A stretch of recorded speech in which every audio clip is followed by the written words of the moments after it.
Hello. How are we today?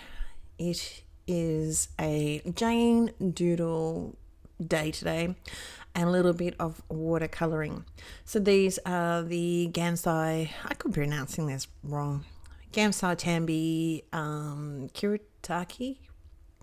You know, my high school Japanese is probably not as good as it used to be. These are really creamy paints. If you haven't used them before, they're super bright. As I said, really, really creamy and just really, really lovely. You'll find this is going to be quite a bright image. I am trying to let go because painting, basically, from what I can tell, you need to let go and not stress quite so much. So that's the plan for today. So in this, I keep saying so, in this image, you're not going to, hopefully, I don't forget and you don't see too much fluffing about. I don't think there's too much fluffing about, but anyway. So we have number 43, which is cadmium yellow. 402, which is Mars yellow. 403, Venetian red, which is that darkest colour, which is sort of very much browny red.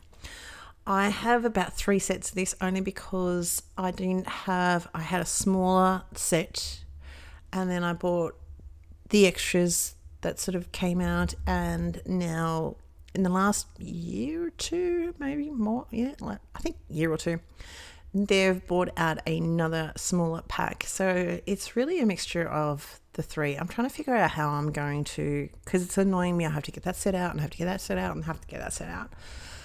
I have swatched all of them on the back of the inside of the front cover on the bigger set, but I don't know. It's just not working very well. I am using a number 6 brush. People that know how to watercolor, I've heard them say that you use a bigger brush than you think you will. I don't know. It did all right. I do like it. These ones with the greenery, I have to find it. I've got to scroll down.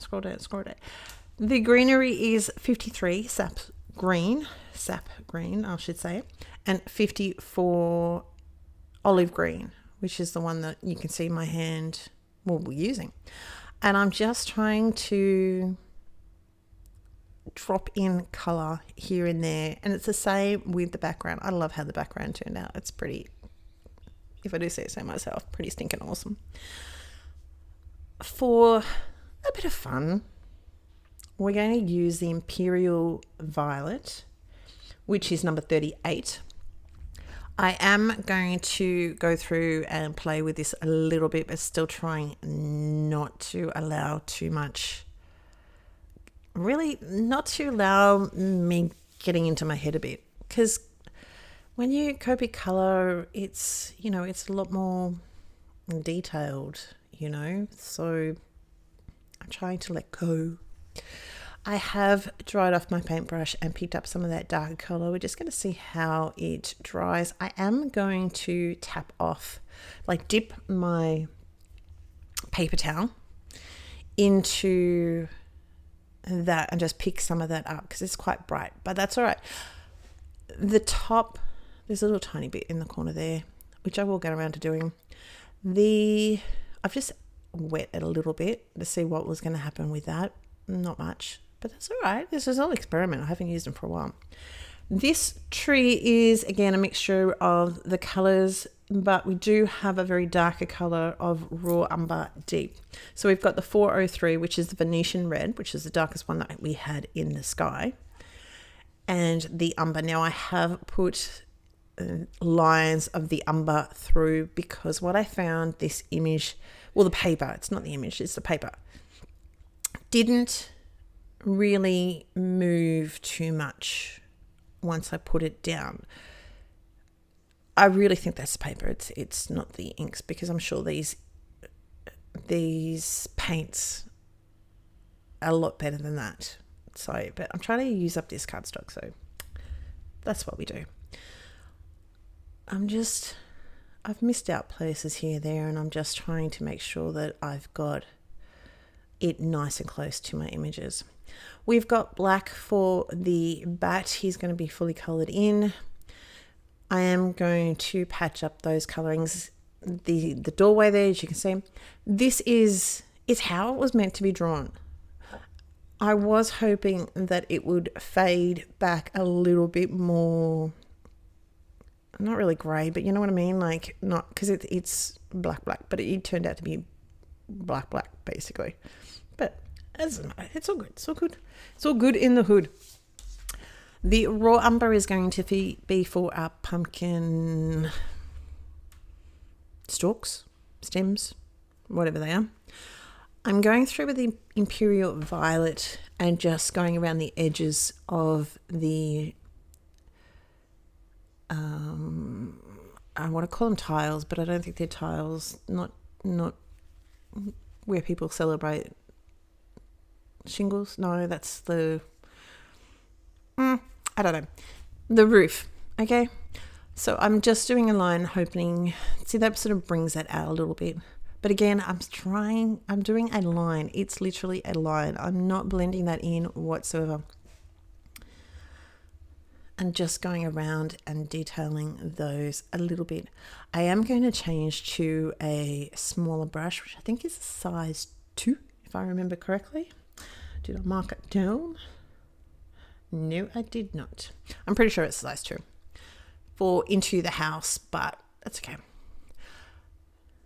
Our pumpkins, again, are going to have a mix of those colours of the background. So I'm sort of really going to use the deep orange, the deep umber. I've got the deep umber. I can't talk. The deep umber is right where the creases of the pumpkin are. I've got the yellow, and then I'm going to go down to the Mars yellow, which is very, very orangey. I am not worried about this blending into each other because I'm trying to let it go. Now this little pumpkin is overlapped slightly, so we're going to put a little bit of the dark raw umber, the raw umber dark, deep, in that side, and so the bottom of him is going to be a little bit darker. And we just, now that he's drying a little bit, put a little bit of that raw umber again, just to define our little lines. The 2 ghosts, I'm going to go in with the pale aqua, which is 15. Afterwards, we're going to do something a little bit different with him. I've just basically got a line to give them a bit of, like a line around the edge. It's like a tiny, tiny little bit away from the edge of it, like a couple of millimeters, just to give the impression that he is a little bit curved, you know, traditional ghosty sort of images. Back to our pumpkins, just because the other ones have dried, even though, as I said before, it's pretty quick drying. I just decided, well, I think I forgot the pumpkin on that one there, whatever it's going to be called. But I really wanted to make sure the other one was dry because he is touching the other one, like the bigger one. Black again for the mouths and the little eyeballs. Just trying to make it the easiest thing I could possibly do. As I said, I'm just trying to, I think with watercolour, people just seem to say it's just like let go. But because I do Copic colouring, it's a bit hard. The majority, I didn't really want to bring in too much more colour because clearly this little house is a bit run down. So I thought a nice grey, just a grey. So I'm putting the grey right in where the shadows would be and then just moving it out. And as I said, yes, it doesn't move terribly well, but it moved enough. And then I could always add a tiny little bit more of the grey here and there if I needed to. The shutters, what can I sort of say? The shutters are going to be a mix of the grey and 38, number 38, which was the Imperial Violet. So it's mostly grey with just a hint of the purple. It's like a tiny little teeny bit. Going back to the ours, not ours, they're not ours, ghosts.